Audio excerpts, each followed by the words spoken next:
let's talk about rats. Yeah, rats. They're not my favorite animal. I'm not a big fan of vermin.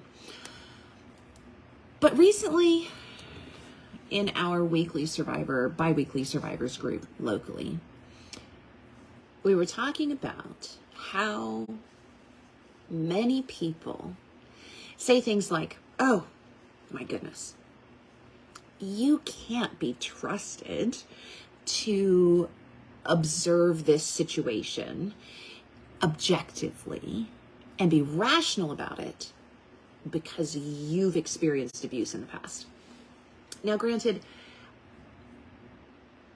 I know this happens a lot. I haven't bumped into this as consistently as some have, but there are some people who constantly get told, oh, well, you know, you're childhood trauma, let's say. I have a friend who's a survivor of ongoing childhood rape by a relative. And now she works in abuse recovery. And people consistently tell her, oh, well, you're just seeing boogeymen everywhere because your grandfather raped you. You can't be trusted to recognize signs of grooming or to have good instincts and to be objectively rational because you experienced it. So what we need to do is place people in charge who have never experienced this so that they can be objectively rational. Now, let's just zoom back out from that for a second. If, let's say, you're working in the pediatric leukemia ward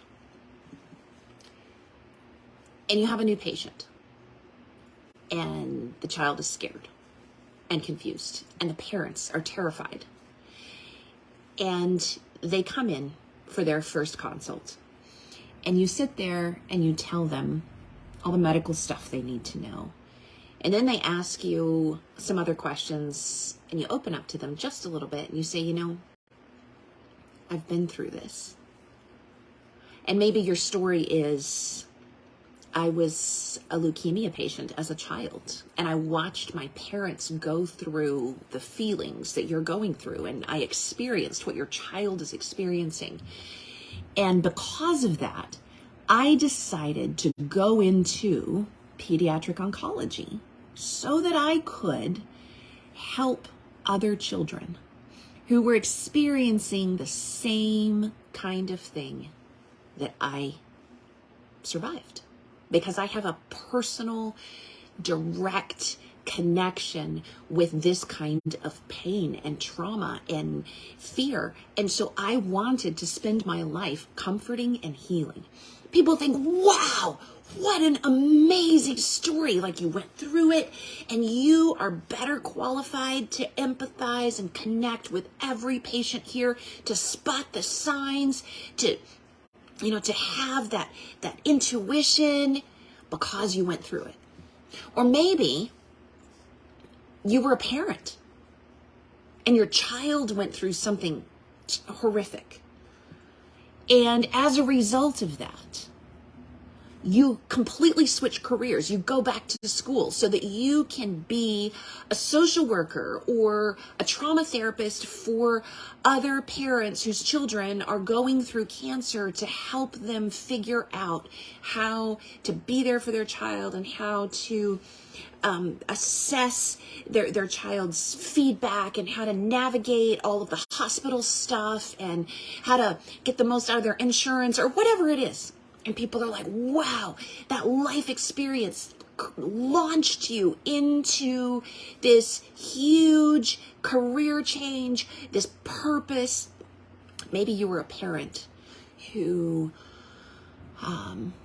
child was killed by a drunk driver. So you start something like Mothers Against Drunk Driving. And everybody understands that because you went through this, now you have this foundation and you have a nonprofit organization, or you started a business, or you became a therapist, or you've created and invented a product to help keep people safer. Everybody understands that kind of mindset. But when you've been through trauma or abuse, and you're like, hey, I see the red flags. This situation is unsafe. That person is not who you think they are. I can tell because I've been through this. These patterns are warning signs. Then everyone's like, oh, you need to sit down and silence, because you need to let the real rational people take over. You can't see clearly because you experienced it. What if we did that to literally any other category? But we don't. Only when someone who has the insight brought by direct experience that might expose the truth about those who want them to remain silent. Then we start screaming rational objectivity. So this gets us to the rats. And I love how rational has the word rat in it. So this last couple of weekends ago, I was sitting with a group of trauma survivors. We meet every other Saturday, and we just have kind of a not in a church spiritual fellowship. And we were discussing this phenomenon. And I love word pictures, and I got the best one. So imagine everyone you know is living in a house that is completely dark all the time. There are no lights turned on. No one touches the light switches. The light switches are there, but no one touches them. And every night, or maybe because it's dark all the time, you know what? Maybe it's daytime too. But they hear these little scratches and scrapes and twitters and squeaks in the walls. And so they have urban legends. They have family tales about what those scrapes and squeaks and little twitters in the walls are. Some families tell their children when they get scared, when it's time to go to sleep, and they're hearing all these little scritches and scratches. They tell them that, hold on just one second. I'm on a live video. I'm on a video. I'm doing a video. Can you walk out, please? Where the other pickaxes? At the end of the house. Over there? I'm doing a video. Mom, I'm in the middle of a live video. Welcome to the world.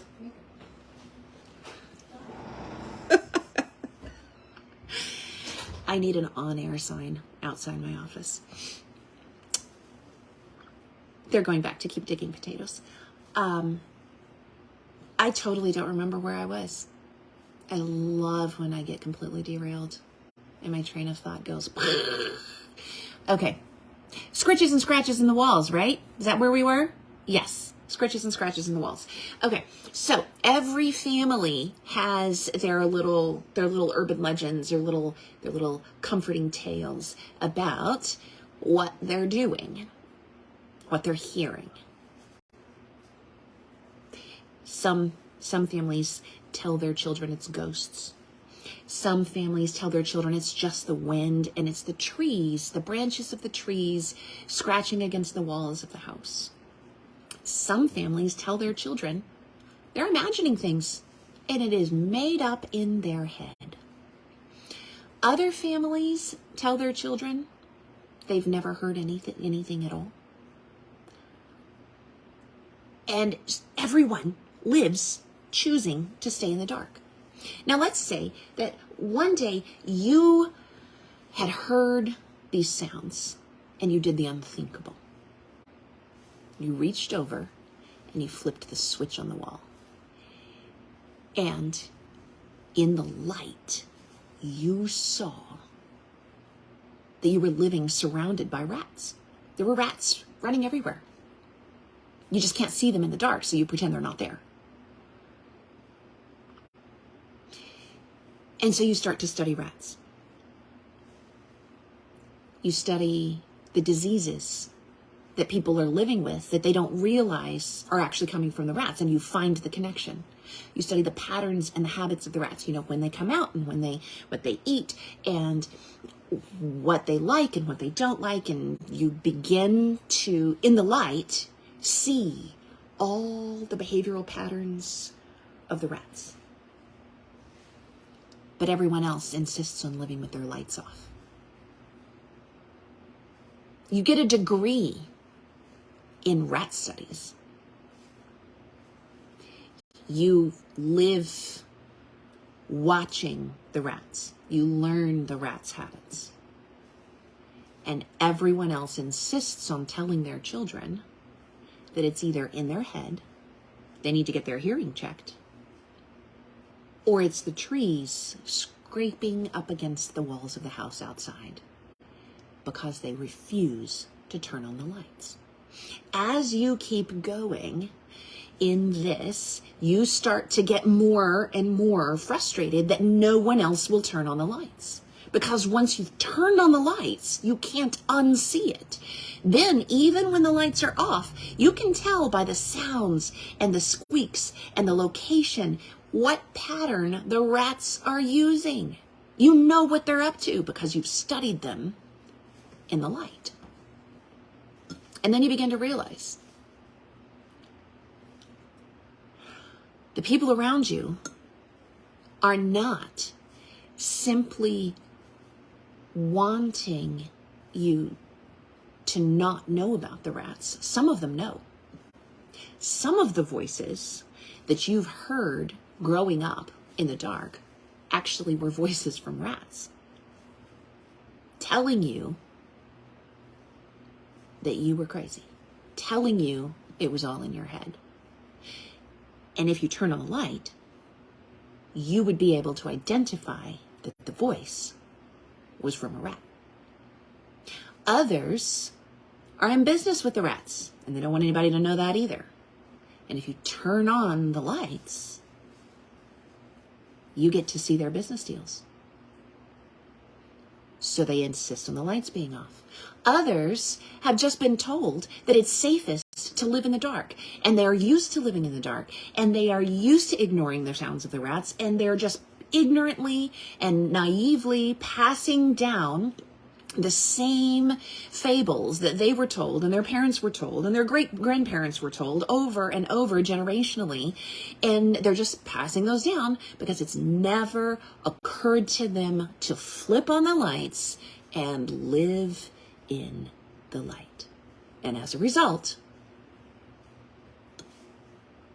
the voices that are rats and the human voices that are in league with the rats, and the ones who don't want their routines disturbed, even though they don't really believe the rats even exist, they all collude together to cut the wires, to unscrew the light switches, to take you and your voice as far away from their life in the dark as they possibly can.